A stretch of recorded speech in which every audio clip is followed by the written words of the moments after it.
Welcome back to another episode of Neuroscience Digest powered by my BrainWise coach. I am Cole Bastian. And I'm Phil Dixon. And we are extremely excited to bring you this special edition, the week of Christmas, of our Neuroscience Digest discussion, where we go through some of the papers that have come across Phil's desk in the last couple of weeks that either have a theme or something new that's coming up in the field of neuroscience. We understand it from our perspective and share any best tips and tricks that we might come across as a result of reading that information. So this week is Christmas. So Merry Christmas to all of our BrainWise friends. We're so thrilled. If it's a holiday that you're celebrating, enjoy the time with family and friends. If you're celebrating a different holiday, we hope you have a wonderful holiday celebrating whatever it is you might be doing this week. At the net result, we just want you to have a really fantastic time with your family and friends during the holiday season. Ditto what Cole just said. Wonderful. And so, Phil, take us through what is our topic this week on our Neuroscience Digest discussion. Our topic this week is JOMO. I have no idea what that is. You may never have heard of it, but I am sure you and our BrainWise listeners have heard of the fear of FOMO. Oh, yes, fear of missing out. There we go. JOMO is the joy of missing out. Interesting. Okay. And it came across my desk, and I, like you said, I've never heard of this. I went out on a search, and I found out that it's actually an emerging field of research. How do we, and this follows on from what we talked about, doom scrolling and cyberchondria, what is it that happens to us if we elect to disconnect? So is the research going on at the moment, is JOMO the joy of being disconnected or the joy of missing out? Is it just the absence of FOMO, or is it something different? Okay. So do we actually get some joy out of not being as engaged as we have been in the past? It turns out the answer's yes. Early days in the research, and I will read some of it. The concept of JOMO, J-O-M-O, describes a positive psychological stance towards disconnecting, finding satisfaction in being absent from social media or social events rather than fearing exclusion.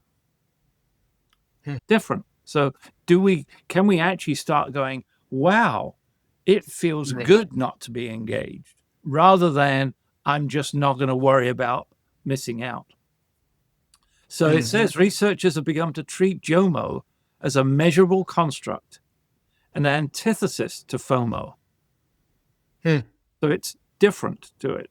And it says that JOMO can now be reliably assessed, which is always a first necessary step to be able to provide empirical research. So we're starting to understand, and they're now starting to do research on how do you self-create joy of not getting engaged?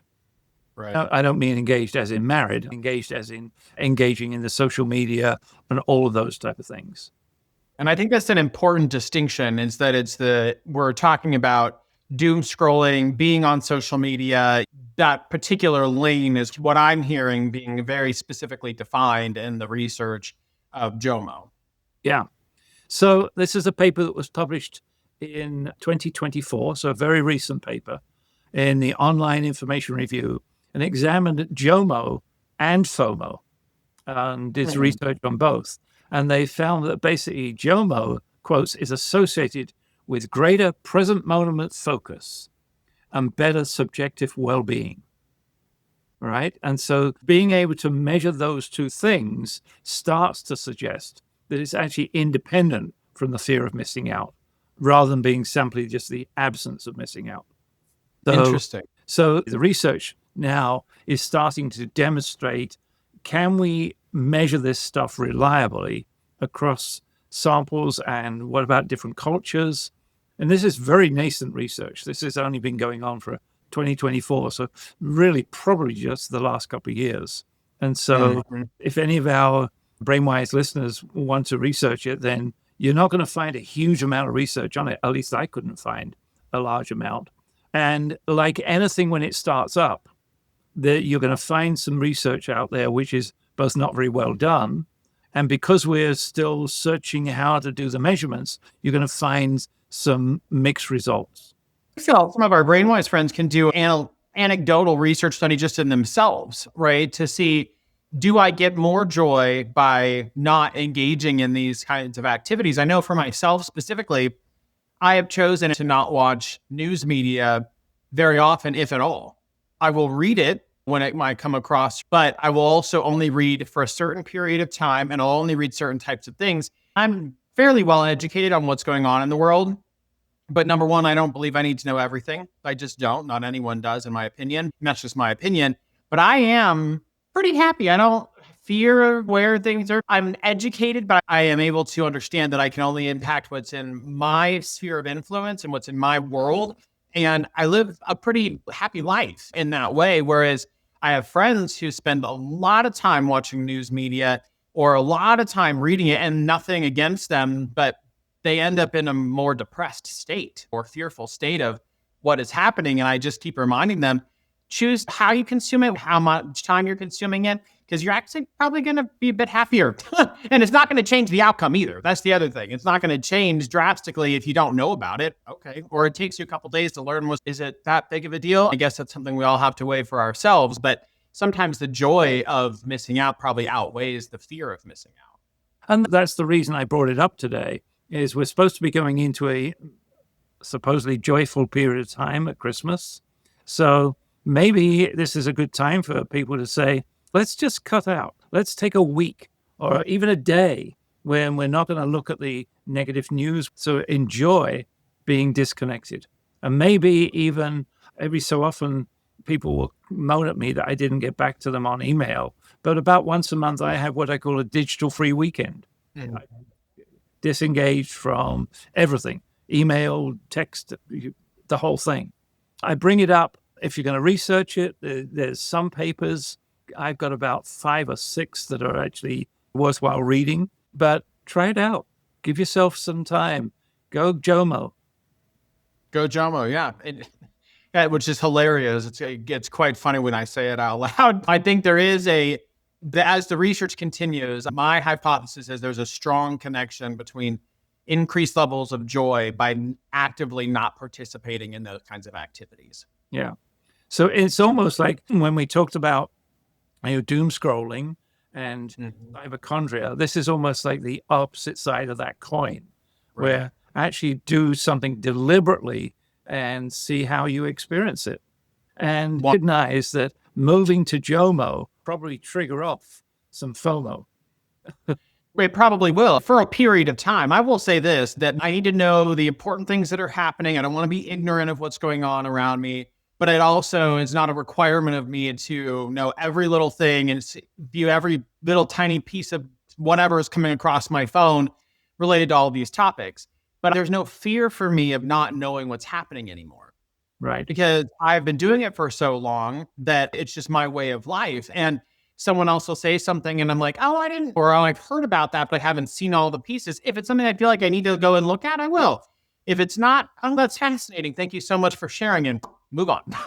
That's just part of my personality. And I encourage people to do something similar, especially in today's society. Everything's negative. The world is ending. Everyone hates everyone and blah, which is not true. None of it is actually true. Across the larger spectrum, majority of people, I believe, are still really wonderful human beings that want to connect with other people. We're just also consumed with what's happening on these news, whatever you want to call them, and they're spreading stuff that's just not factual. You go and actually get to know people, spend time with people you care about, and I think you'll find that you're going to be a lot happier or more joyful.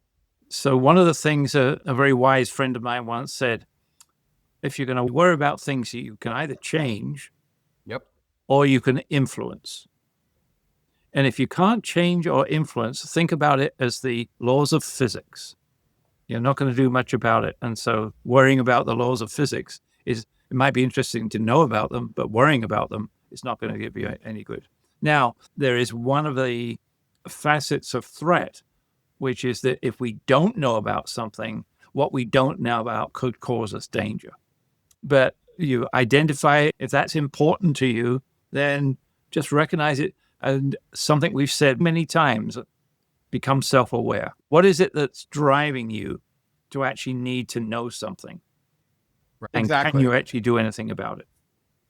Because the things we can influence or the things that we can change are those things within our immediate circumference. So our relationships with our family, with our friends, with our job, in our community, that's the immediate area that all of us have the ability to influence and to change. And so if we all took a perspective of, I'm going to spend time really focusing in on that part of my life, the world, in my opinion, would be such a much better place because you're going to start having better connections with others, creating different things. And I think if you are someone who, has a particular threat towards orientation, towards not knowing something, what is the balance of time that you're going to spend, I think, again, because all things in balance are okay. So you can still know about what's going on.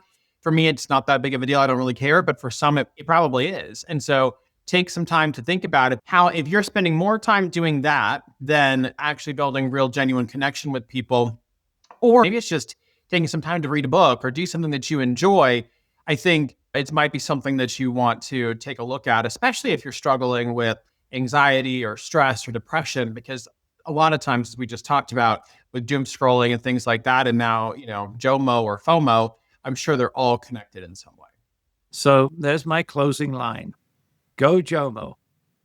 Go JOMO. Exactly. Especially during the most joyful, what we hope is the most joyful time of year. And I wish it was all year that people had this, but there is a difference this time of year, usually in how people show up. They're a bit more charitable, a bit more hospitable. There's just something about it.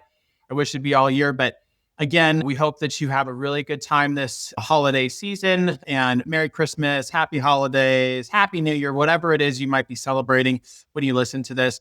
We hope you enjoy it and that you're able to find some joy in spending time with yourself, with those that you love, and being able to create genuine connection. And until the next episode of our Neuroscience Digest, stay curious, stay compassionate, and always stay BrainWise.